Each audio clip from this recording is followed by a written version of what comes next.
So depending on how you chose to do that first one, you might have gotten a totally different experience. Until you get to the end, they have to be the same answers, but the route didn't necessarily need to be the same way.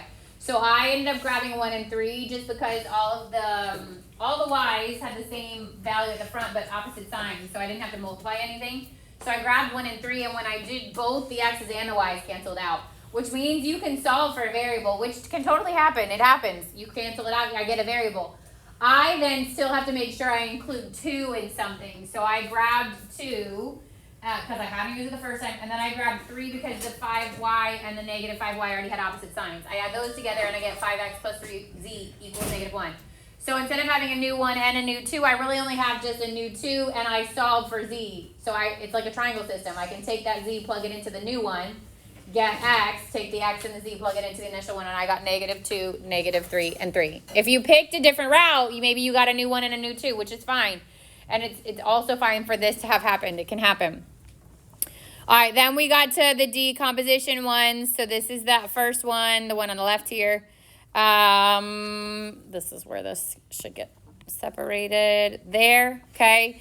Once I factored the denominator, I got x minus 5 and x plus 2. So then I have to multiply by what's missing, plug in a 5 and plug in a -2. I ended up getting a is 9/7 and b is 5/7. You cannot leave the fractions within the fraction. I will deduct points, so be careful. You want to bring those denominators down, and I get 9/7 times x minus 5 plus 5/7 times x plus 2. Order can switch. As long as the 5 is with the plus 2 and the 9 is with the minus 5, the order doesn't matter. But just be really careful. Then 3, factor the bottom. This time it's x plus 6 and x minus 1. Multiply right by what's missing. And then I plug in a -6 and a +1. And I get a is 29/-7 and b is 8/7. I don't know how I ended up with both denominators 7, but there it is. And then that -29 stays in the top. 7 goes in the bottom with the x plus 6. The 8 stays in the top. And the 7 goes in the bottom with the x minus 1.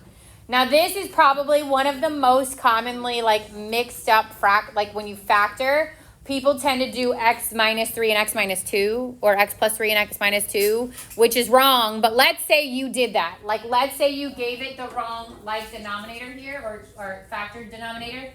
I'll deduct points from there, but you're not going to lose everything. If you use that incorrectly, then if we call it a carry-through mistake, I'll give you the credit for the bottom half. You'll lose the credit for the top. But that's how kind of points will get broken down on that stuff. Then came Gosh Jordan. And again, these do not necessarily have to have gone in this pattern. But I like a pattern. So I tend to like following the same steps every time. Which for me is get the 0 where in the bottom left. So I get the 0 here. Then I get the 1 there. Then I move up to the 0 above it. Then I move left to the 1 there. If you do that, then it kind of feels like, oh, I know where to go next. You have a direction, makes it a little bit easier. But you should have got -5, 6 for the first one and 1, 3 for the second one. Questions? Okay, so again, 2 things. 1, you can use a 4-function calculator on the test. The other is, I told you last week that the versions I have for tomorrow are whole numbers. Okay, I am not making the same promise for makeup. I can't, at some point I run out of pretty numbers, okay? But at least for tomorrow when you're working on your Gosh Jordan and you're solving your 3 variables, not obviously the decomposition, there's fractions in there, but in these and the Kramer's rule, they're all whole numbers for tomorrow's versions.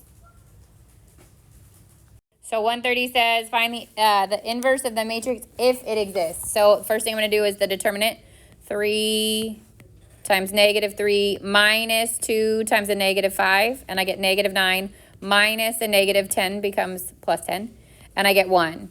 So then it would be 1/1, because I put it over, it would be 1 over the determinant, which is 1. And then I switch, so 3 and -3 switch spots. 5 becomes positive, and 2 becomes negative. So it should be 3, 5, -2, -3.